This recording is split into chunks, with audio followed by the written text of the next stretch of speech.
Hello, and in today's video we are doing the big one. It's reaction to my 2022 to 23 Premier League predictions. Yeah, that's right. I've got to say this year it's not a good one. We're going to go through it. Smash a like on the video. Comment down below, what did you predict all the way back in August of 2022, and how did you get on with how the season panned out?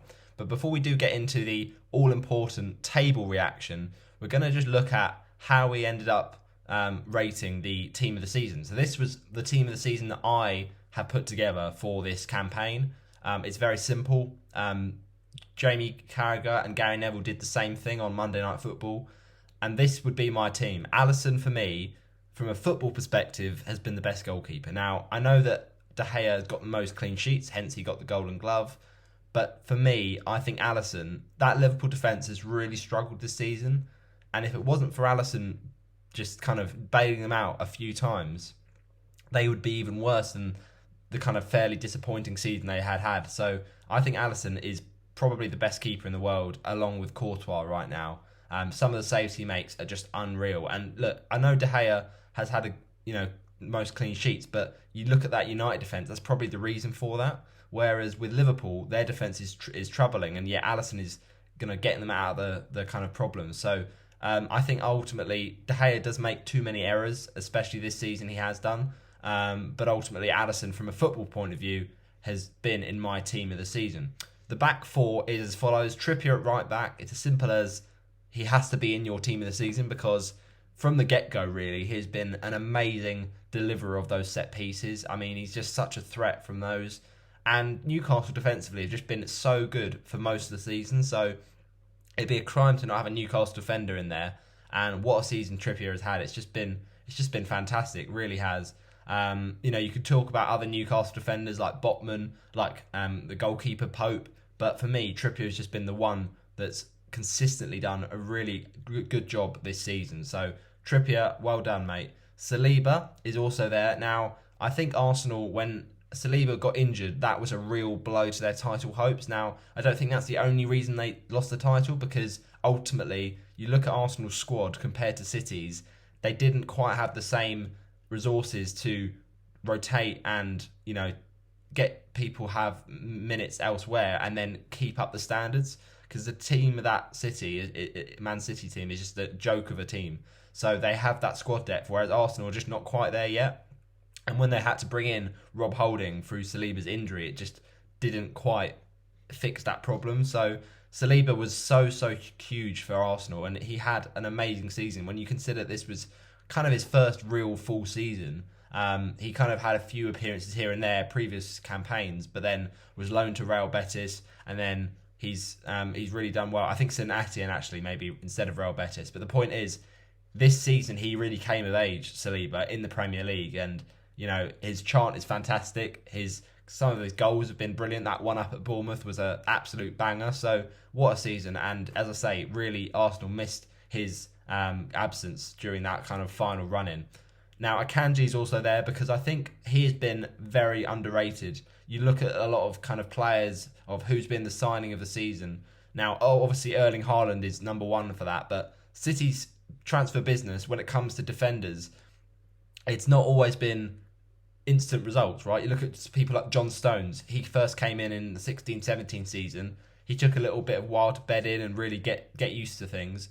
And it's been the complete opposite for Akanji. He's bedded in straight away, and he just looks so at home. When you think about this is his first season coming from Dortmund. He is a good centre-back, but he just really has got such versatility because he can play at full-back as well. And his kind of solid tackles and clearances have just been absolutely outstanding. So Akanji, I think, has to be in there, because you could talk about other centre-backs like Lisandro Martinez and Botman, as I've mentioned already, and possibly even Ruben Diaz. But for me, Diaz didn't play enough of the season. He was out for a lot of it. And Akanji, for me, whenever he's played, has really impressed me. So he's in there.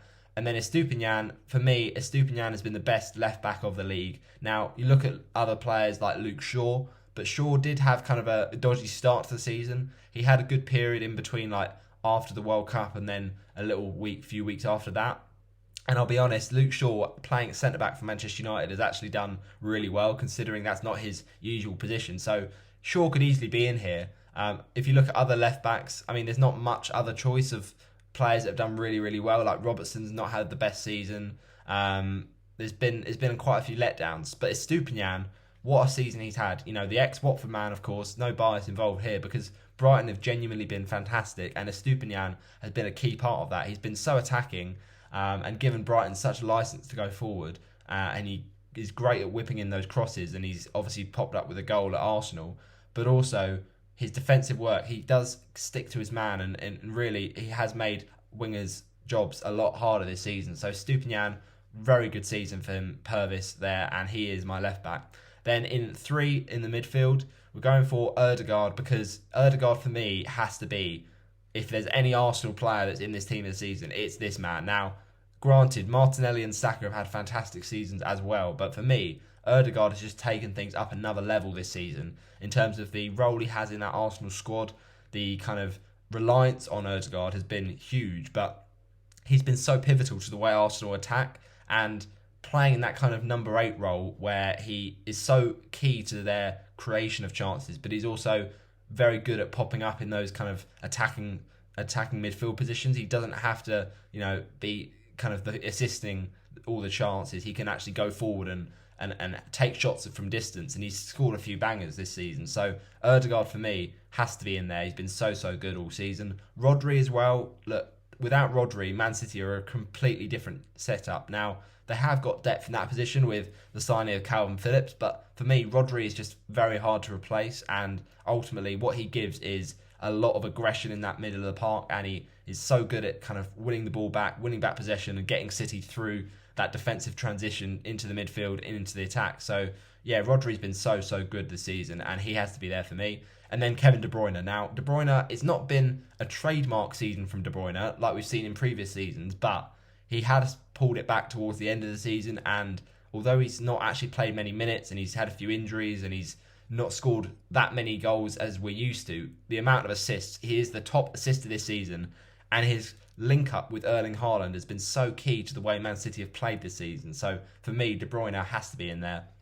And then you see it as the front three. On the left, you've got Erling Haaland. Now, I know that Haaland is really playing centrally, but for this sake, I've got Haaland in there. Haaland obviously has to be there because what a record-breaking season. I mean, it's something like 52 goals in all competitions.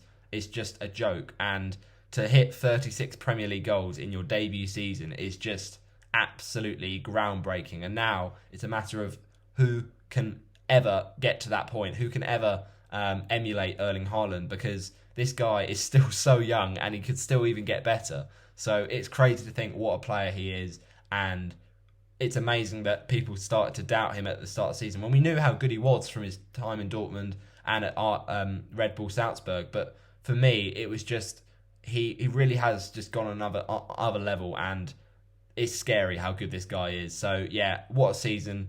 Golden Boot winner, has to be in there.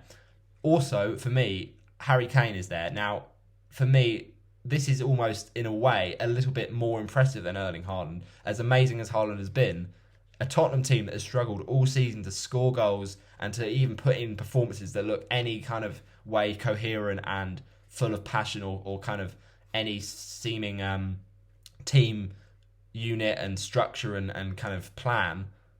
And yet, despite all of that, Harry Kane has notched 30 Premier League goals. I mean, it is just an unbelievable campaign. The consistency, he's only had about eight matches across the whole season that he's not scored or assisted in. I mean, he has just been a 1 goal a game on average masterclass for Tottenham. And Tottenham didn't get Champions League, but they very well could have not got the top half, right? If they'd have not had the goals from Harry Kane. They were so reliant on him.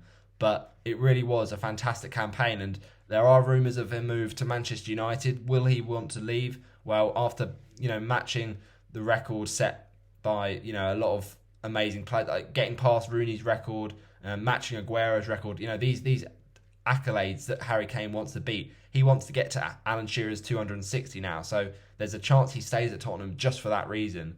But you kind of think, do Tottenham deserve him right now with the amazing kind of contributions he's giving? And he would just absolutely put a team like Manchester United or Manchester City onto another level.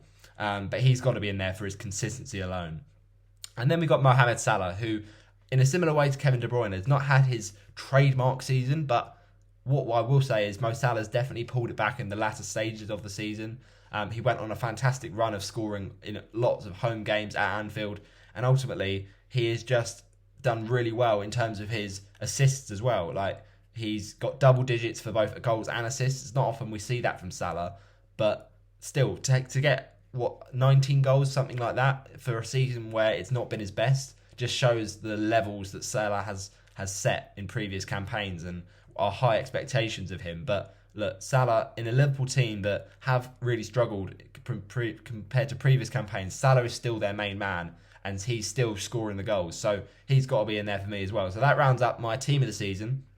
Let me know in the comments below if I've missed anyone out. But for me, those are the best 11 of the campaign. Also, Martinelli, I did mention earlier, he could easily be in there ahead of Salah. But for me, I think Salah's just been so good all season. Martinelli has been fantastic as well, but it's just hard to fit them in with all those midfielders as well. Also, another Rashford shout as well. That could be a good shout because Rashford has been brilliant for Manchester United. They've been so reliant on his goals, and they do need to find a striker next season to stop that kind of reliance on Rashford. But to be honest, Rashford's form, as good as it was only kind of in the latter stages, second half of the season. So if you're looking at a team of the season across the whole season, maybe Salah just edges it. It's a tough one though. Let's move on then to my shocks, games, and underrated of the season, as well as player of the season. So yeah, I've put down here my shock of the season is Chelsea's kind of real massive downfall and regression, and I don't know where it's come from, but Chelsea have just been an absolute, travesty of how poor they've been. I mean, you only think about a couple of seasons ago, they were Champions League winners, right? So what happened to Thomas Tuchel's side, I do not know. There must have been some sort of falling out behind the scenes, but Chelsea just starting to bring in players under this new ownership of Todd Boehly, and I just think they need a bit of continuity, a bit of a system to stick to, and then get players in that fit that system. Whereas what Boehly seems to have done is chuck a lot of money at the transfer market, and it's kind of scattergun. They don't have a connection to each other as in terms of their style of play, and it's just a lot of players now in a club that are just not happy to be there, and ultimately that's not a unit, that's not a team, that's just a lot of players who could easily leave on a free. So it means that you spent all this money and a lot of these players are dead wood that need to be sold. So it does make it hard for next season, but Pochettino coming in will hopefully improve them for their perspective, but it is a bit of a mess of a club right now. So that was a real shock this season. My game of the season I've put here is Arsenal Man United. Now, there are so many contenders, right? You've got Southampton Liverpool on the final day. That was a great game. Even if it had nothing riding on it, it was a fantastic football match. And of course, you did have other great games, like you had the 3-3 Liverpool Brighton. You had the 3-3 Brentford away to Brighton. You had some fantastic games between the top six clubs as well. But for me, Arsenal Man United, because I looked at that thinking that is a huge test for Arsenal's title credentials, and they passed it, and they were without Gabriel Jesus, and Manchester United took the lead for a stunning goal from Marcus Rashford after he nutmegged Thomas Partey and then fired it into the bottom corner.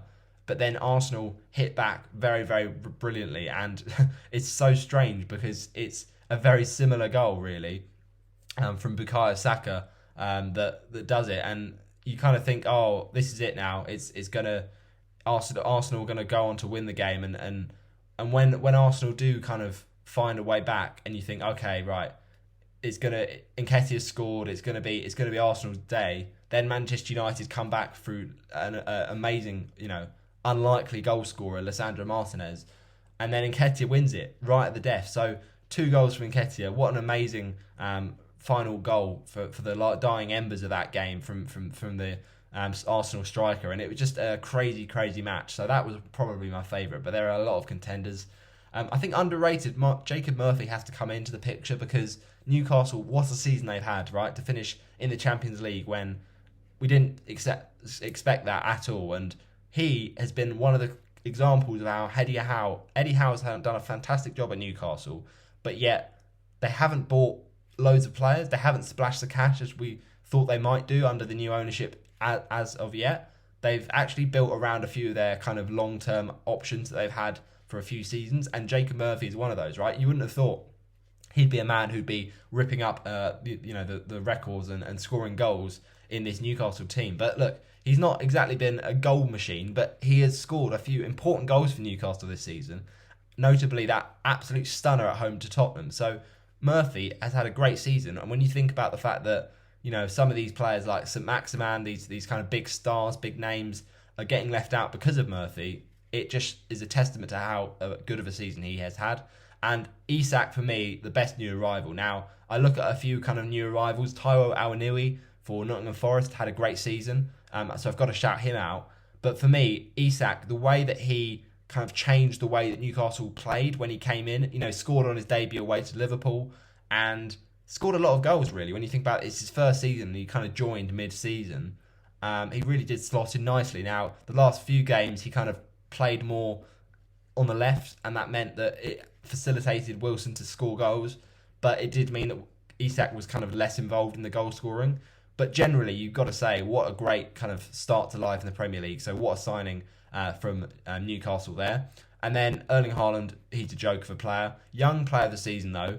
For me, it goes to Ødegaard. Now, I know this is a bit of a contentious one because he's 24, so it's a weird one. He doesn't really feel like a young player, but you can't give it to Erling Haaland as well because he's already getting player of the season. So for me, it's between Ødegaard and maybe you could look at someone else like Bukayo Saka, perhaps. There's not many that I'm that keen on, so for me, it would be Ødegaard. Manager of the season, Eddie Howe, as I've mentioned before. Signing of the season. Now, I think this is tricky. I mentioned Akanji, who had a great campaign. Obviously, Erling Haaland. And Botman as well. I've got to say, that's a great signing, as well as Nick Pope. But for me, Gibbs White has got to be signing of the season because Nottingham Forest were, looking like a team that a lot of people predicted to go down. We'll get to that in a second. And a team that would probably struggle, right? But when Gibbs White came in, he just kind of gave a force and a different energy to Nottingham Forest that was really a big part of the fact that they stayed up. And you look at the kind of last few performances of their season, and Gibbs White was so central to those, and he just had so much passion and so much quality, feeding shots in and feeding crosses in to the strikers that scored the goals. So yeah, great signing, Gibbs White. Flop of the season though, it's a bit of a harsh one, but I'm going to say Son. It's only because we had such high expectations of Son Heung-min after last season, finishing Golden Boot winner, tied with Salah, of course. And, I know that Son has scored some goals in the last stages of the season. He's only scored 11 or something, but it's still a decent return when you think about how he started the season. But that's the key disappointment for me. When you think about a player who scores 23 goals and then the regression from that to not scoring for a goal in the kind of most of the first half of the season, and takes a while and then scores a hat-trick off the bench, okay, fine, but then doesn't score a lot of goals for a few games after that. It was a very kind of stop-starty season for Son, and I'm not sure why all of a sudden his confidence went. It was a really strange thing. So, yeah, he was a bit of a flop. Also, Bowen as well, but I guess with Bowen, we have less expectation that he's going to carry across the kind of standards he set from last season. They were so hard to replicate, because Bowen's not done it regularly for season upon season, scored that level of goals, whereas Son has done that in the past, so we kind of expected that. So those are kind of a couple that I think as well. And Aubameyang has got to be up there for me for flop of the season. I mean, he came in, some people thought he would do well, but scored just one goal and barely played, to be honest, so he was a massive flop. And I don't really agree with people who say Darwin Núñez was flop of the season, because for me, yes, he has been frustrating. He hasn't scored as many goals as Liverpool fans would have wanted, but at least he's getting in the positions, right? At least he's actually having chances, and he'll score more goals with experience and more minutes in the Premier League. So I don't think Núñez is too much of a worry. He scored a few important goals for Liverpool, you've got to remember that, but it wasn't as perfect as Liverpool fans would have wanted. So goal of the season for me, I've put down Almiron v Fulham. It's a tricky one. It's between three for me, and those three would be Almiron against Fulham, Julio Enciso for Brighton at home against Manchester City, and then the third one, it's a tricky one, but I would probably say it would be Johnny Castro Otto at home to Leeds United. That was a fantastic goal. So far out, and he just showed the composure to lob Illan Meslier and hit a really good goal. But for me, it's a tricky one because I really like that Almiron one, but just got to give it slightly to Enciso, because you think about the fact Ederson was in goal. It was so far out from Enciso, and it was so top corner, postage stamp, perfect finish. Now, as was Almiron's, whether or not he meant it, right? But it looked brilliant, outside of the foot, hard angle, a very, very good goal. But for me, Enciso just edges it, but it's very close. And then we've got Save of the Season, and for me, this is De Gea. Now, Save of the Season was actually given to Kepa Arrizabalaga's double save away to Aston Villa, which I guess is fair enough. That was pretty incredible as well. But for me, I just think this save from De Gea was a fantastic one. Iheanacho at the back post, you think he's got to score. He looks like he's going to score. It's going in, and then out of nowhere, De Gea sprawls across his goal line and almost collides with the post as he palms it away from danger. So for me, that was save of the season. Assist of the season, for me, has to be between two. Either Ødegaard away to Brighton, where he just put a fantastic ball over the top for Martinelli, and it was just pinpoint stuff from him, or Joe Willock against Tottenham, where he put the ball with the outside of his foot, and it was a fantastic, perfect path into the pass of Isak, and then he finished it off to get a goal in that 6-1 drubbing of Spurs. So for me, Willock is the winner, but it's a very tight one with Ødegaard. Also, shout out to a great few assists from Salah this season with the outside of his boot as well. And then surprise team of the season for me, it's got to be Brighton. I look at Brighton last season, they had a good campaign, but they kind of were mid-table. But the fact they've gone up another level, even better under De Zerbi after having Potter, they've just been absolutely fantastic. So really impressed me. Newcastle as well have been brilliant. I mean, they always had the money, so we thought they might do well. But Brighton, out of nowhere, they've just been a different level this season. I think Aston Villa as well, to get European football, after they were looking like a relegation team in the early weeks of the season, it's fantastic. So Brighton, for me, are the ones. What a season. So that's my kind of reviews of the season. Now we're going to get into my FPL league. So if you did join my FPL mini league this season, then thank you very much. We finished on 64 points in the final game week, so pretty decent. We don't mind it at all. De Gea with a nice penalty save against Fulham. You love to see that. Trent with, yet again, another assist, even though he conceded 4 goals. Also, Salah with another assist. Again, not great, even though Liverpool scored 4, but we'll take the return. Barnes we brought in. So Harvey Barnes came in for Kaoru Mitoma, because we heard news that Brighton had benched the Japanese player. And Barnes with a last day goal against West Ham. Great finish, great 1-2 with Iheanacho. But Leicester, unfortunately, did not do enough to stay up. And the other transfer we made was we brought in Kane for Erling Haaland. Haaland, of course, was benched against Brentford. Kane with a goal, and then another goal, and then an assist. So fantastic 32-pointer from my captain, Harry Kane. Brilliant stuff. And then on my bench, we had Raya with a 6-pointer. A bit of a shame, but ultimately, De Gea with his penalty save scored more. And then we also had a bonus point out of nowhere for Botman. I don't know why, but it finished 1-1 anyway. And Trippier, own goal, bit of a stinker for my starting 11. So we finished on 18,795, which is my best ever season. And if you want to know more about my campaign, and also more about my FPL Yellow Army League, then I'm planning to do a video with the league winner, which ended up being FPL Apprentices. FPL Apprentices had a great season, finishing on 2,602 points. So shout out to you, mate. Hopefully on the FPL Yellow Army channel, coming soon, there will be a video reviewing the season. So watch out for that one at some point in July, hopefully. I'll try and get that one to kind of look back on the season. Now, by then, unfortunately, FPL site will be refreshed for the new season, so I won't be able to go through back every single game week and look at all the details. But I'll put something together to help review the season, hopefully. If I just kind of show you here what FPL Apprentices did on the final day. I mean, he had Barnes as well. Great minds think alike. He also had Kane captain, and he also had Raya in goal. So it was a great season for him. Very well done. Fernandes in there as well. A fantastic campaign for FPL Apprentices. And you just look at his season as well. his game week history. I mean, what a kind of good season it's been from the get-go. 11k is a fantastic rank, so very, very impressive stuff.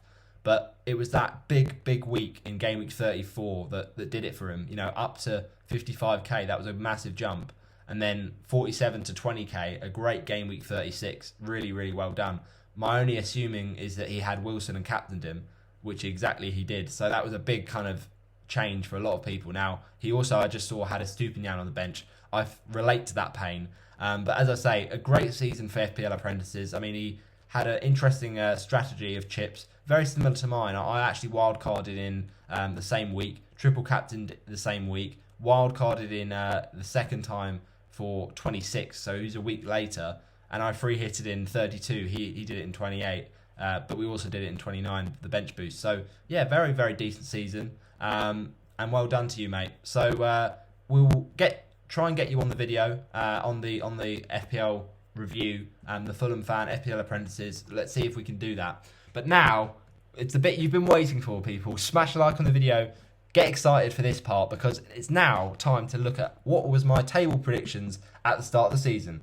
Let's begin. And let's predict my table. So, in 20th spot, who am I going to say is going to absolutely stink out the league? Sorry, this club.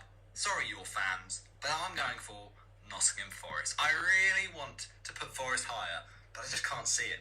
I think they're too inexperienced. Now, sure, they could get relegated this season and then learn from it, get promoted again, and then they'll know what to do. But it's impossible to know, isn't it, when you've not been in the Premier League since 1999 or whatever it is. So, look, it's really difficult to say this, but there's part of me that says Forest is such a club, historic, great football, good players like Brennan Johnson, and Awaniwi is a really good signing. You know, they've got a solid goalie in Dean Henderson. What can go wrong? They have made some good transfers like Jesse Lingard, but I just worry they're going to gel. I worry they're going to gel, and I worry the whole thing is going to work in one go. So, Steve Cooper, sorry, mate, but 20th spot for you. So this is actually an unfortunate prediction, because it looked at one point in the season like Nottingham Forest was sure to be relegated and finish bottom. But fair enough, Nottingham Forest. You put your faith in Steve Cooper, and to finish 16th is a fantastic result for a first season in the Premier League since 1999-2000. So, unbelievable, Nottingham Forest fans. I mean, the season started off and it looked only to be going one way, really. I mean, you brought in Jesse Lingard. That was a bit of a failure of a transfer. But one man who wasn't a failure of a transfer was Taiwo Awaniwi. He was so key to your season and scored a few goals to end the season to really secure that safety for Forest after the goal up at the City Ground at home to Arsenal. So, really well done to Nottingham Forest. You know, it's always hard. You look at previous seasons like Fulham, when they brought in loads of players and they struggled to gel. When you have that massive turnover, because Nottingham Forest last season in the Championship, they had a lot of players on loan, and you thought, okay, they're not going to stay and they're not going to make it permanent for the Premier League campaign. So they had to do a lot of reshuffling. But fair play to Nottingham Forest, right? Steve Cooper knew what his style of play was. The players bought into that, and they did enough. They did enough to kind of edge into the safety, and that win at home to Brighton was huge, right? Really good point. Good 3 points, and then the draw away to Chelsea was massive as well, because it put them in that position they were comfortable enough.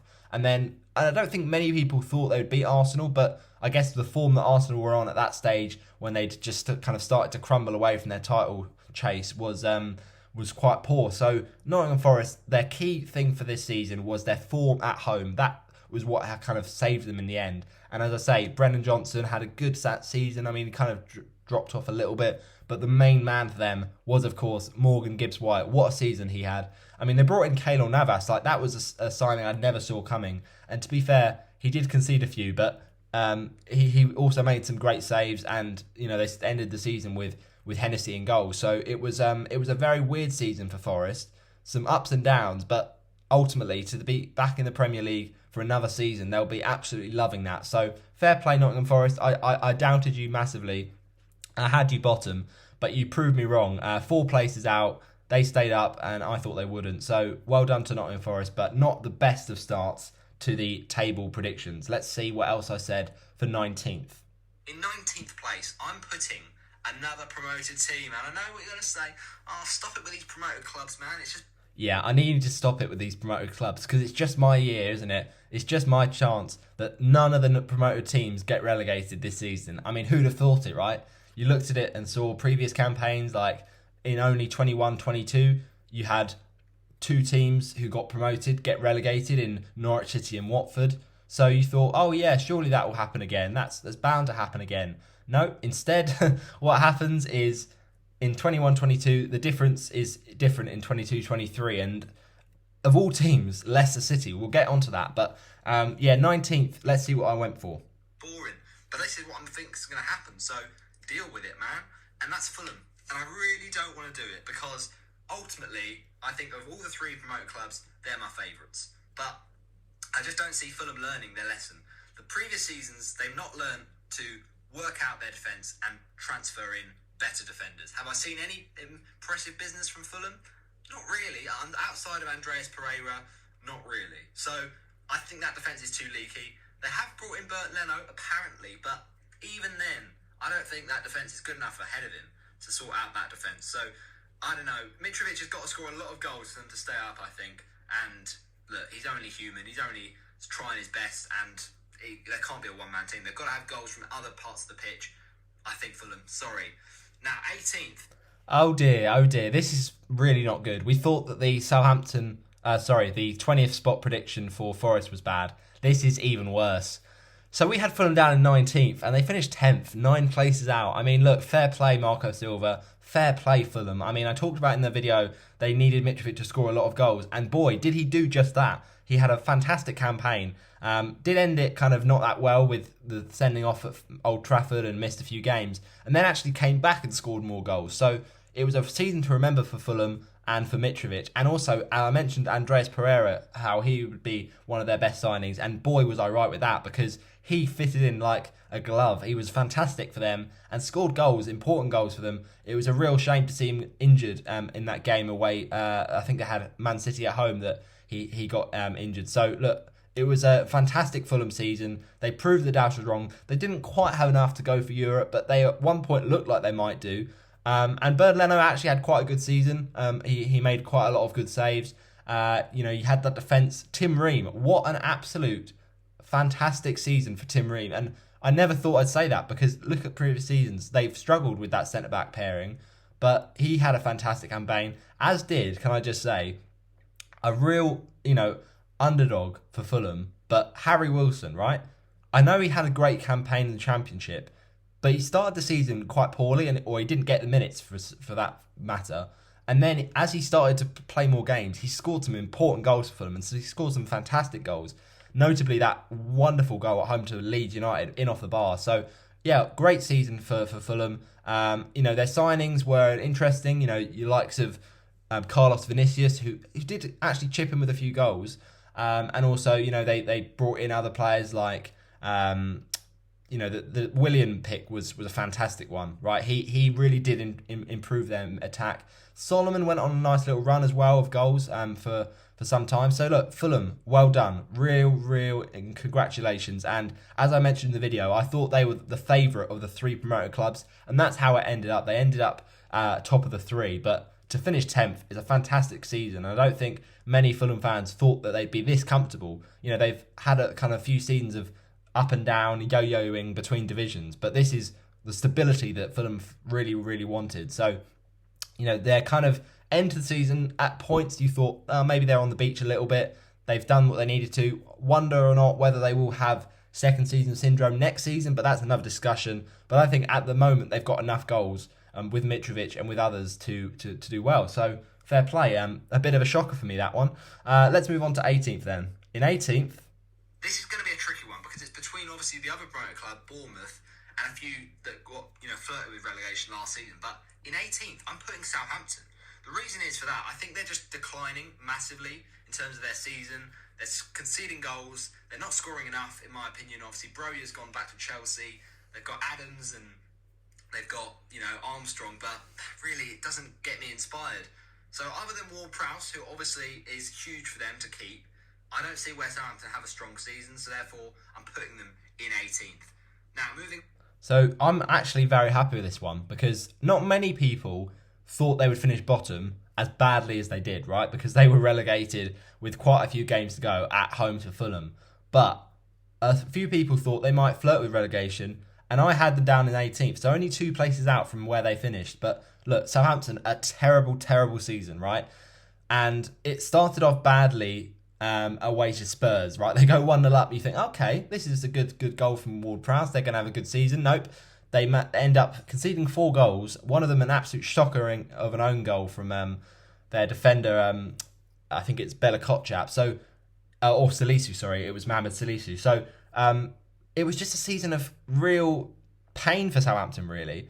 I mean, some of their signings, look, looking at someone like Calamine Sulemana and, you know, Aribo and other players like Lavia, right, had a great season and he might be snapped up by a Premier League club, but they just had too much faith in young players, and that ultimately meant they had a lack of experience, they had a lack of kind of nous of how to win football matches, and they just leaked far too many goals. I mean, 73 goals letting in is always going to put you in some sort of a relegation battle, and to only score 36 is a real damning situation. So fair play, those that put them bottom, but I went for 18th. So yeah, this is the best prediction so far. We'll take that. We got one of the relegated teams right. That's at least something, even if it was a couple places out. So let's see what we said for just about staying up in 17th. The 17th spot, and we're going to go for Leeds United. Leeds just about stayed up last season. Sure, they're bringing in some decent strikers and midfielders from America and from RB Leipzig, but I'm still not that... Leipzig, it might be Salzburg. The point is, I'm not that fussed by Leeds. Jesse Marsch, good manager, but I'm just not sure their squad is strong enough. And with the losses of Calvin Phillips and the loss of Rafinha, I think it's going to be tricky. 16th spot now, and this is where I'm going to say a little bit of... So yeah, look, at the end of the day, I said 17th for Leeds. They finished 19th. Again, a bit like with the prediction for Southampton. It's only 2 places out, so we'll take that. But I just thought Leeds would have enough in the tank to stay up, and they actually got some amazing wins to start the season, right? That one at home to Chelsea was certainly one of them. They started the season looking quite a good side, scoring goals through Rodrigo. Then he got injured, and Leeds went on a kind of weird run of conceding goals and not getting as many points. But ultimately, it didn't go well for Jesse Marsch. He was sacked. Then they brought in, an absolute... very sad situation, really, because a former Watford man, Javi Grazia, he just didn't get them going, and he was so good at our club for that 18-19 season, so to see him kind of struggle was really painful from my perspective, but he just didn't get them going, and they just never scored enough goals. Bamford all season just never looked confident enough. They had Harrison, okay, he chipped in with a few, but not enough to save them all on his own. And they kind of had moments with players like Somerville and Wilfred Gnonto, these players who had little few phases, but not consistent minutes or consistent runs of form. So it was all very inconsistent for Leeds, and they just leaked way too many. I mean, it was just terrible. 78 conceded, the most in the league, and they just got battered too often. And you only have to look at the last day of the season, right? They go to home to Spurs, they have to win. They have to be defensively solid, and they concede 4. I mean, they just can't keep the teams out. And Robles came in for the last few games of the season. Whether that was any kind of a good decision, I'm not sure. But Meslier had a struggling season, that's for sure. The thing with Leeds is that they're a big enough club to bounce back now. But I do really think they did never really deserve to stay up with how many goals they conceded. So I'll take that. I will absolutely take that. Even though I put them as staying up, only 2 places out. So 16th spot. Oh yes, you heard it right. Everton, I think. Okay, all right. We will absolutely take this. Only 1 place out. 17th is where they ended up. So yeah, I thought Everton would stay up, and they did. I didn't think it would be as close as it was. Now, when they scored the goal at home to Bournemouth, you thought, okay, fair enough. That's that then. They're not going to probably go down from this position, because even with Leicester winning at West Ham, you just didn't see Bournemouth scoring, really, because Bournemouth were on the beach. They had nothing to play for at that point. But Everton, I tell you what, they really do make it hard for themselves every season, and I wouldn't be surprised if again next season they're up there in the relegation battle. So they need to sort out that team. They need to sort out that football club because it's being run a bit of a mess, really. That's the situation. So Abdoulaye Doucouré, what a player. He saves them, of course he does. And ultimately, Everton needs to bring in a striker, right? A striker that's going to score them enough goals because Nail Maupay was just a terrible, terrible signing. And Calvert-Lewin all season has just been so injury prone. So Everton certainly need to know the goals are where they need to invest next season, but they've just about done it, and fair enough. One place out as my best prediction so far. Let's move on to 15th spot. Going to flirt with relegation once again. I think it's going to be a tricky season, in my opinion. Moving on then, we're going to go for the next team in 15th, and that team, my friends, is going to be Brighton. Ah dear, oh dear, oh dear, oh dear. Okay, this is where it starts going pear-shaped. So Brighton, did anyone think they were going to finish top 6? I don't think so, unless you were Mystic Meg. Fair enough, Brighton. What an amazing campaign. I mentioned they're kind of my favourite team of the season for that reason. They're the biggest shock. What a campaign. It was just so good from start to finish. Like, they were scoring goals every week through one of Pascal Gross or Kaoru Mitoma or McAllister. And what an amazing season for Solly March. Like, he wasn't a goal scorer, really. He scored, maybe 1 or 2 goals a season. But the returns of goals, the kind of evolution of Solly March was unbelievable. And then they ended the season really well. And Ciso, what a brilliant player. And this is the brilliant thing with Brighton. They can sell players. They can let players go. You look at when they sold Bissouma, you thought, oh, that's going to be a problem for them. But they just bring in Gilmore. They bring in other players that suit that role. And I think easily when McAllister leaves and most likely goes to Liverpool, they'll have someone ready-made to come in to replace him. And now they've just signed Joao Pedro, a fantastic player. So all of these young potential players, these amazing, just incredible players really, are going to Brighton and they're making them a brilliant team. So Brighton, what a style of football. I mean, it didn't start amazingly under Graham Potter and hence he was sacked, but Roberto De Zerbi came in, a very good shout for manager of the season, and just took them up another level. I mean, that win at home to Brighton was just, at home to Chelsea was just immaculate. 4 goals. Trossard was doing amazingly well. He went to Arsenal, and they didn't panic. They just thought, okay, it's all right. We've got other players. We'll have Mitoma. We'll have all these other stars. So Undav for a first season as well. Got to shout him out. He had a decent campaign.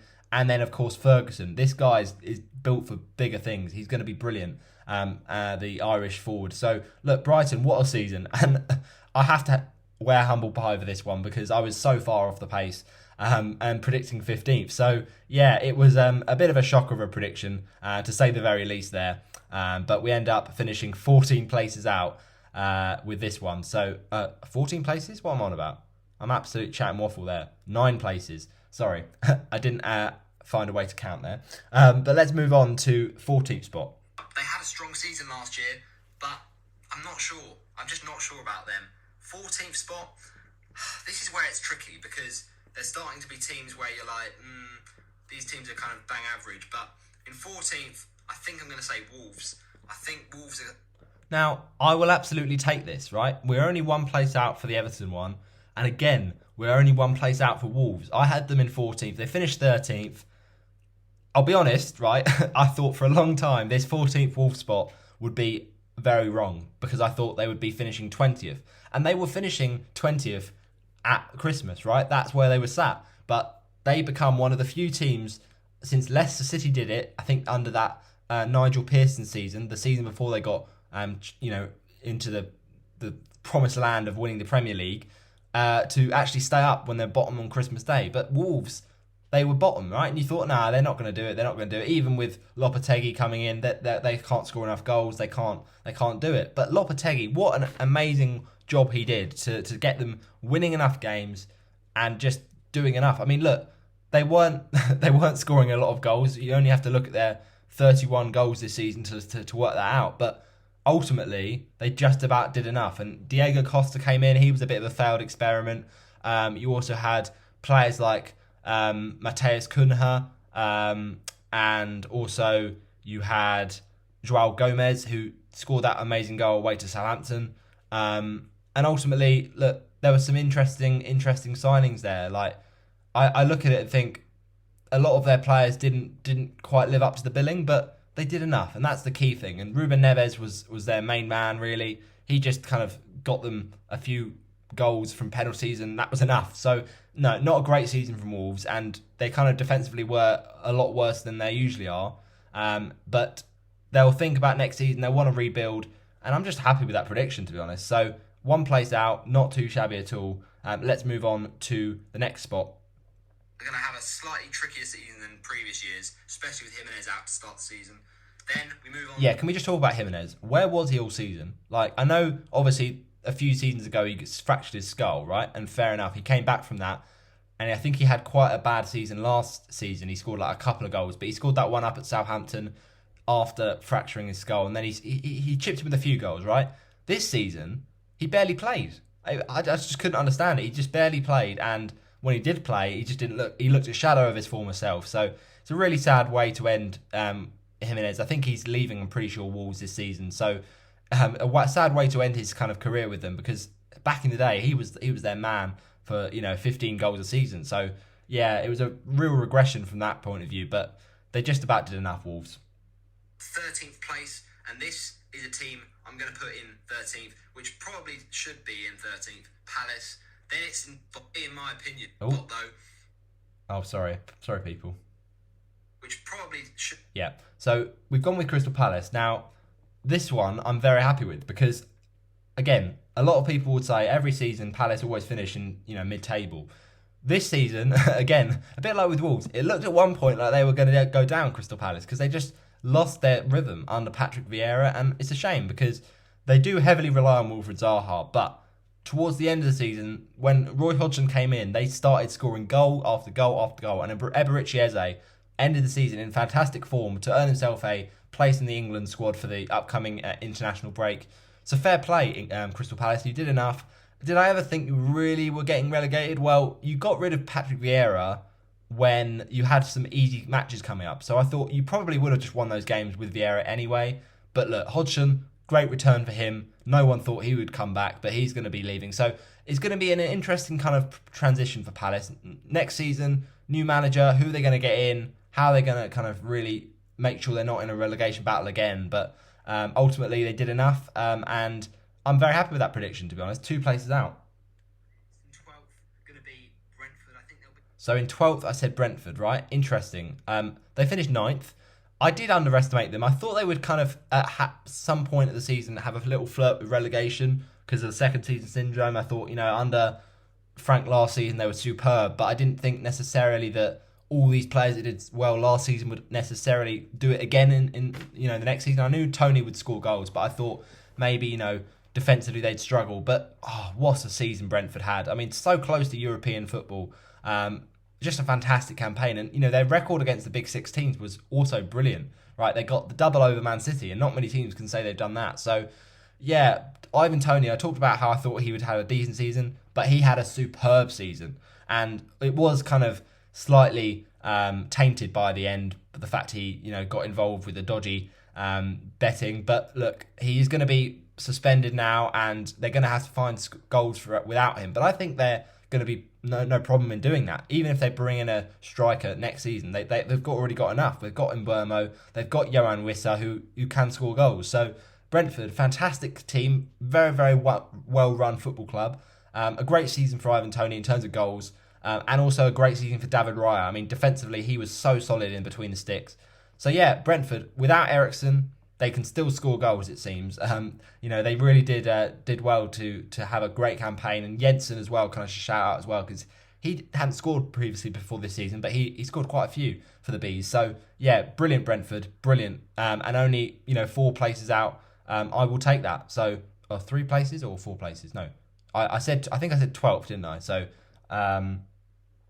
So actually, just the 3 places, decent enough though. A bit worse than last season, but still solid enough, certainly at the back. In 11th spot, though, we're going to go for West Ham. I think, in my opinion, we're going to go... Yeah, so 11th spot for West Ham. I'm quite happy with that. I mean, 3 places out is not the end of the world. Look, West Ham again looked like a team that were going to go down, and defensively they were just all over the shop, right? And they struggled to kind of score many goals because I think their over reliance on Antonio has been kind of the same thing for a few seasons. But they brought in Skamaka this season, and that didn't really work. He scored a couple of goals, but then got injured. And then they had such a good season last year with Bowen and stuff, and he didn't score as many as previous seasons. So then it was like, oh, where are the goals going to come from? And they didn't really get that many, at some points in the season. But 42 was enough for them, just about. I mean, fair play, Declan Rice. He chipped in with a few more goals that I think I expected. And Bowen as well, decent end to the season, 4 nows. So Benrahma, these players, they did enough. They weren't spectacular, but 14th, when you think about where West Ham were at some pages this season, they thought they might sack David Moyes, but fair play, they kept the faith. And so they did enough. And, to have a final in the Europa Conference they're going to be looking forward to playing, that's a great occasion for them. So they'll see if they can win that one. But, ultimately, I'm not too disheartened with the 3 places out. Let's move on. I think with last season they overachieved. I think they're going to slightly underachieve this season. 10th spot though, let's move into it. It's going to be, in my opinion, interesting one here, but I'm going to go for it. Aston Villa in 10th. I think they're going to do well this season. In 9th spot though. Now, I thought they were going to do well. I did not think they were going to do as well as 7th. And that's even when you put in the context of them struggling so poorly at the start of the season under Steven Gerrard. I mean, it's incredible. I thought they would actually push for Europe this season, Villa, but I didn't think they would actually secure Europe, right? So I said 10th. I think Villa's fans would have known that, they necessarily, stroll their way to Europe because they thought, okay, we're going to be solid this season because, only a few seasons ago, they were in that massive relegation fight with Watford. They stayed up by the skin of their teeth. They had a great season in 20 to 21, that season that Watkins scored a hat-trick against Liverpool and things like that. And then in 21-22, they weren't as good, right? They had struggles under Dean Smith. They got in Steven Gerrard, who kind of steadied the ship, but they weren't amazing, right? But then when Steven Gerrard came in and they made some big signings, and you thought they're going to push themselves much further, and they're looking to be a great team. They brought in Leon Bailey, these players, that was from last season, but they also then strengthened even further, right? And they brought in Diego Carlos. They brought in, all these. They've got Coutinho in permanent. They got all these brilliant players in. You thought, wow, Villa are going in places. And as I say, they start the season terribly. So what an amazing job Unai Emery did coming in mid-season. That's never easy, but. First of all, kudos to Villa to getting him because that's not an easy appointment. He's a good, high quality manager. Obviously, it didn't work out at Arsenal, but it's a fantastic appointment and he's just a very good coach. So what an amazing campaign. Ollie Watkins, a brilliant mid-season resurgence and just a brilliant Villa team. Jacob Ramsey had one of his best seasons. Martinez was all right. Mings was decent as well when thought he had highs and lows, but he kind of recovered from those. So yeah, look, Villa, absolutely fantastic. And it's great to see another team, along with Brighton, Newcastle, another team outside the traditional big teams to break into that European place. And what a campaign. So I'm actually buzzing with this one because not many people would have thought Villa would do so well. But only 3 places out, I will take that. Just so I can make sure I've covered all of the teams, bear with me, people. As I just make sure. Okay, so in 9th spot, we have got, believe it or not, people, Newcastle United. I love how I said believe it or not back then. I never would have thought I would say they actually finished 5 places higher than that. So look, 5 places is not the end of the world, but what a season for Newcastle. Callum Wilson scored the goals and their defence was just solid for most of it. It was really, really good. Almiron, what an absolute amazing evolution he had. I mean, he didn't end the season as well as he kind of had points in it, but he went on this amazing run and just kept scoring, and he just turned into the Paraguayan Messi. It was just unbelievable. So, yeah, Miguel Almiron, brilliant season, and ultimately, Newcastle, fantastic campaign. They just find ways to turn these kind of what looks like average players like Sean Longstaff and Jacob Murphy we talked about earlier into fantastic players, and Joel Linton as well. his evolution from a forward into a midfielder, and he's really doing well now. So, wow! What an absolute brilliant campaign from Newcastle, and to get Champions League football as soon as this season. I know a lot of people thought they were going to push towards that in the coming seasons, but to do it straight away under Eddie Howe, when you think about the fact they were in a relegation fight and they only just stayed up last season. I mean, I know he had the money, right? He had the resources of the ownership, but to get results this instantly, I did not see that coming at all. To push off Liverpool and Tottenham from that top four, what a season for Newcastle. So look, it's 9 places out, but I had a feeling Newcastle would at least be in the top 10. Did not see that coming. Let's see what else I said for the space of 8th position. The takeover, that's what it is. In 7th, in 8th, I just said 9th. In 8th, we're going to go for... not sure here. Not sure. I think we just said 9th Newcastle's. Yeah, 8th. I'm going to go for... Did I say West Ham? I've already said West Ham.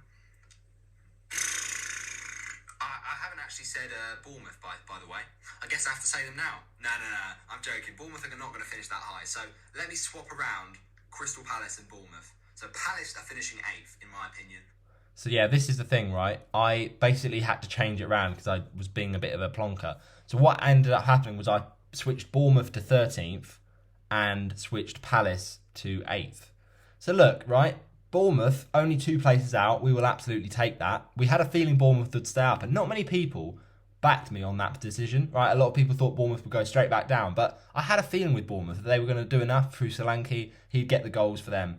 But we also then thought that Crystal Palace would have a really good season.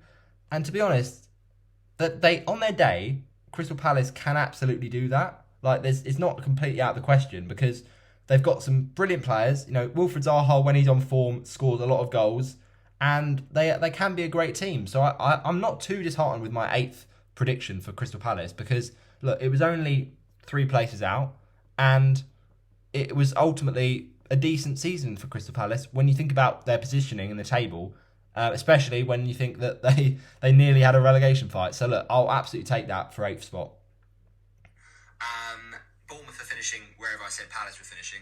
In 7th, though... So yeah, apologies for that Crystal Palace prediction. 7th spot, though, what are we saying for that? We're going to say Leicester. I think Arsenal. Oh, dear me. This is a shambles. 7th spot, Leicester. Okay, they finished 18th. I mean, I never thought they'd be in a relegation battle this season. Never in a million years thought they would be one of the teams relegated. It's just funny how football works, isn't it? But, oh, dearie me. I mean, they sold Kasper Schmeichel, and I guess that was a massive loss, a big leader for them in their kind of title triumph and also in their just their general team. He's been there for so long, like 10 years. He's been through the highs and lows of their promotion in 2014, their obviously title win in 2015-16, their FA Cup trophy win, their Community Shield win.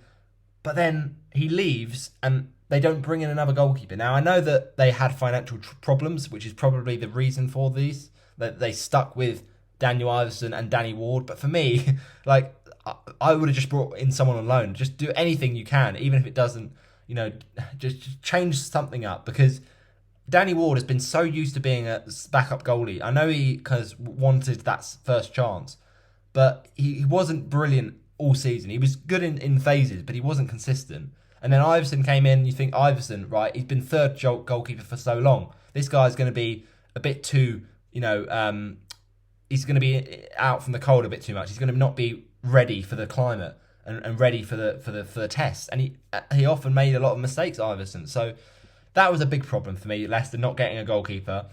And then the other thing is that their kind of key men they've relied on in previous seasons, they just kind of started to fall away. Like, you look at players like Jamie Vardy.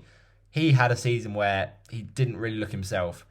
You know, Johnny Evans was injured for lots of the season, so that was a problem for their defence. It just never really went right for them, and they conceded too many. It's as simple as that. Like, we always thought they were a team that scored goals with Maddison, Barnes, Daka, you know, these decent attacking options, but they just defensively never seemed to get it right. And yeah, this is a shambles of a prediction. To have them in 7th and they finished 18th, 11 places out, it's a painful one, I can't lie. So yeah, it's not as bad as some of our other predictions today, but it is pretty much up there. So let's move on to sixth spot then. Place Manchester United. Okay, not ideal. Not ideal. I thought United would have a tricky season under Ten Hag, not because I thought Ten Hag wasn't a good manager. I just thought last season was so bad, the way they ended it especially, with that 4-0 defeat away to Brighton and things like that. I just thought they are really going to struggle this season. And they started off that way. They started off even worse than I thought they would under Ten Hag. You know, losing that Brentford 4-0 away. They lost terribly to Brighton. You thought this team's a mess. They don't look it. And, you know, Ronaldo's dragging them down. He's not really playing with them as a team, and he's kind of hindering other players for them. He obviously left in that terrible kind of way that ended, and the interview with Piers Morgan, it all went terribly.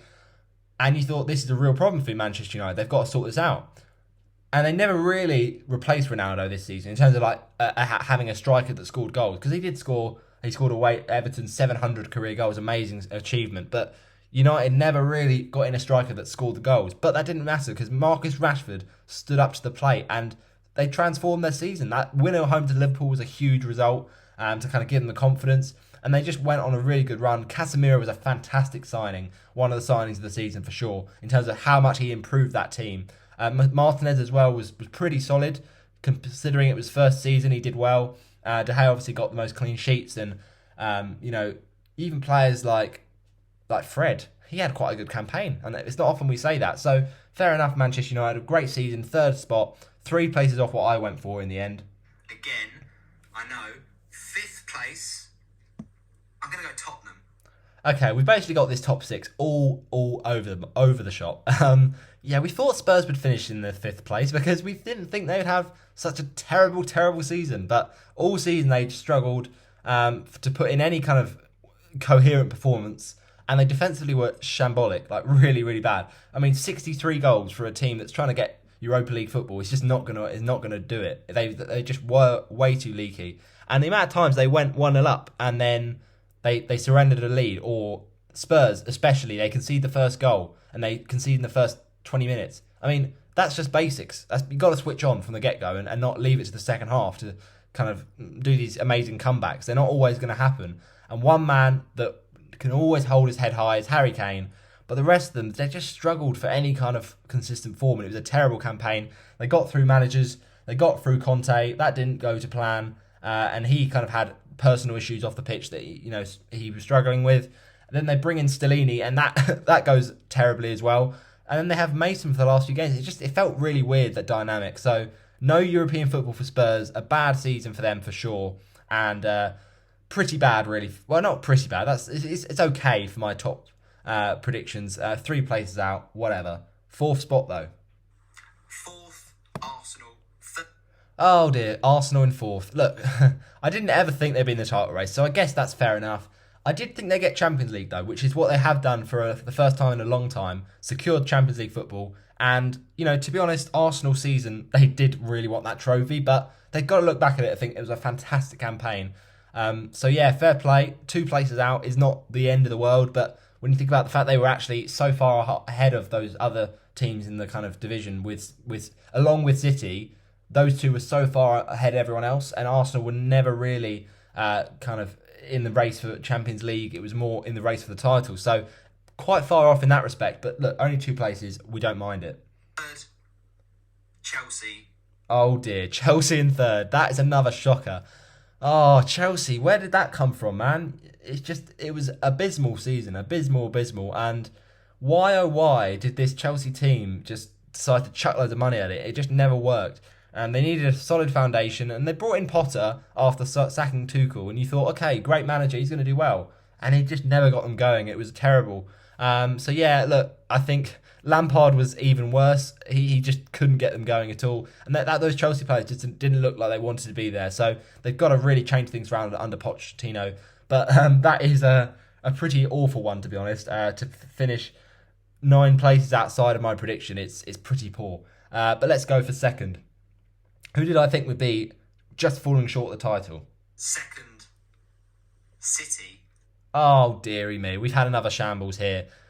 I didn't want City to win it. It's as simple as that. I thought City, finally, someone's got to have another turn. But no, City are just stupidly relentless, and stupidly I didn't think they would win the title. I mean, I just thought, even with Erling Haaland coming in, that they wouldn't necessarily have instant success and instant form. And to be honest, at points this season, it looked a dead cert for City finishing second. Number one, because they had phases in the season they didn't really look themselves. Like they had that away Forest game, they had the kind of home draw with Everton. They lost the away Spurs game. They had a kind of few game performances where we thought this team don't look themselves, and they didn't look themselves for some of the kind of period up to January sort of thing. But then when it got to April, May, they just clicked into gear and they went up another level, and they just are relentless. So yeah, look, one place out with this one. It's a shame I didn't get the title winner right, but we move on to top spot. And first, Liverpool. Oh, Liverpool. 4 places out. This is a shambles. Yeah, we backed Liverpool to win the league because we thought, they've got Mohamed Salah. They've done it before and they pushed City to the title. We thought they would be, those two going for the title, and it wasn't. It was Arsenal instead. But Liverpool was so far off the pace. It was worryingly bad. Defensively, they were all over the shop. They're usually one of the best defences in the league. And yet, they were nowhere near the kind of clean sheet records of City and Newcastle. They ended up kind of 43, for Arsenal, 47 for Liverpool. It was just so much defensive work from that Trent position. It's just he struggled, but from an attacking point, he's still brilliant. It's just that Liverpool, they just weren't scoring on as many goals, and they did lose Sadio Mane. That was a big loss, but I just thought they would be in the title race. They were just not good enough for Champions League football and not great for my prediction. 4 places out. Why? Because Darwin Núñez, mate, classic. What a baller from Benfica. No, I can't lie. City's team's a joke. Oh, I can't believe I said that at the start of the season. I thought, that wasn't me saying, by the way, Darwin Núñez would do better than Haaland, because I was never one to think that. Some people thought that, and they had par on their face. But I thought at least Darwin would have a decent season. He was okay, but he was a bit of a letdown when you think about what he could have done. It's just he kept wasting chances, and obviously got sent off in the second game against Palace. So it was not a great season for Darwin, certainly. But fair play to Arsenal. What a season they had. I massively underestimated them. Jesus had a decent season, and Saka, of course. But in terms of, instead of Jesus versus Darwin, it wasn't really much of a debate in the end. Jesus came out on top, and yeah, Liverpool just not quite themselves this season, but they'll be back, hopefully, for next season to fight for that title. But I just want to see Liverpool win it, all right? Make it a bit more competitive. I know they brought in Calvin Phillips. I know they brought in Haaland. But Liverpool, it's your time to win it. The underdog, that's what I'm going for. And those are my predictions locked in. So I'm pretty sure I've covered every team there. Yeah, I have. So decent stuff. Those are my table predictions. My top scorer, though, this season is easy for me. And it's only one man. And he goes by the name of Harold Kane. To be honest, I don't mind that because, look, it would have been easy to predict Haaland as top scorer, but we didn't know how he was going to fit in. Now, I knew he would score goals, for sure, but I didn't know he would be the top scorer straight away. Whereas we know with Kane, he's won previous Golden Boots and he's done it before. So, look, this is unlucky, right? It's an unlucky prediction. Kane finished second in the end. 30 goals. In any other season, that would be enough to win the Golden Boot, but not this season when Erling Haaland is around. So, yeah, fair play. Not that far off. He's just brilliant. There's no denying it. And top assister doesn't play for Manchester City, strangely enough. I thought it would be Kevin De Bruyne. But instead, I'm going to go for Mason Mount from... Yeah, it was Kevin De Bruyne, unfortunately. And Mason Mount, this was a terrible, terrible shout. But I didn't know Chelsea would have such a big drop-off. And I didn't know Mason Mount would have such a poor season. I mean, where that went from. Last season, Mason Mount was fantastic for Chelsea. He was one of their best players. And all of a sudden, this season, he doesn't play minutes. And he, scored a couple of good free kicks away to Villa. But that was pretty much it. He just never looked good enough to get back in the side. And now it looks like he's going to Manchester United. So, yeah, that was a pretty awful one. But... as I say, couldn't have known that before the season started. Chelsea. And then we move into the next one, which is most clean sheets across the season. Now, I think actually it's going to be quite interesting, but I'm going to go for a little bit of, yes, Edouard Mendy. Okay, this is also a pretty bad one. But again, you wouldn't have known without hindsight that Chelsea would be this bad this season. And also, you wouldn't have known without hindsight that suddenly Kepa would come in, right? Because all season... pretty much, Mendy was number one for the start, and you thought, yeah, this is going to be the way. This is Tuchel likes to play Edouard Mendy. Then I wouldn't have known that Tuchel would got sacked, and then how would I have known that Mendy makes that absolute shocker of an error away to Leeds? And then they bring in Graham Potter, and Kepa kind of plays a few games here and there. And this is the thing, after the World Cup, if I'd have known that Mendy was no longer the first choice, then I'd have obviously not predicted this. So it's all hindsight, really, not knowing that Mendy was going to be the man. But yeah, it's still not great to see that prediction. Obviously, the top clean sheets was instead De Gea, but yeah, not ideal. It's not ideal to say the least. But anyway, he's going to have a strong season with Chelsea bringing in some good defenders, the likes of Koulibaly and possibly now Jules Koundé. It wasn't Koundé, it was Fofana instead. But I don't think we can really say this season that Chelsea had any good defenders. So again, another bad comment with hindsight after we had the season that was had. So those are my predictions for the season as a whole. But get yours in the comment section below. So I hope you have enjoyed my reaction to my predictions. I'll just quickly finish the video by shouting out those that commented on the video back in August and see how they got on. So the Dugout Football Channel, Douglas, you said City to finish top. Well done, mate. You did better than me. Liverpool second, though. Not ideal. You actually didn't get that right. 3 places off there. Spurs third. Okay, that was not great either from Doug. 5 places out. 4th, Chelsea. Again, not great. Chelsea had a massive drop-off and we couldn't have seen that coming. 8th places out there. Man United 5th. Okay, 2 places. Arsenal 6th. All right, 4 places. Not ideal. 7th, West Ham. Yeah, this is not ideal, to be honest. 7 places out. 8th, Leicester. Not great as well. Leicester obviously finishing in 18th, so 6 places out there. 9th, Newcastle. They obviously finished in 4th, so 5 places, just like I think I actually predicted Newcastle 9th. Palace 10th. That was only 1 place out, so good prediction. Villa 11th. Look, Villa finished 7th, so you can't be too disheartened with 4 places out. 12th, Brighton. Brighton actually ended up finishing 6th, so 6 places out is not great. 13th, Wolves. I mean, Wolves 13th. That's a great prediction. Well done. Spot on the money. So I didn't get many people in my table predictions bang on the money. I don't think I got any, did I? I can't remember them. So yeah, it was a pretty bad season for my predictions. 14th, Brentford. Look, Brentford 14th. That's not a worst prediction, but it's 5 places out, unfortunately.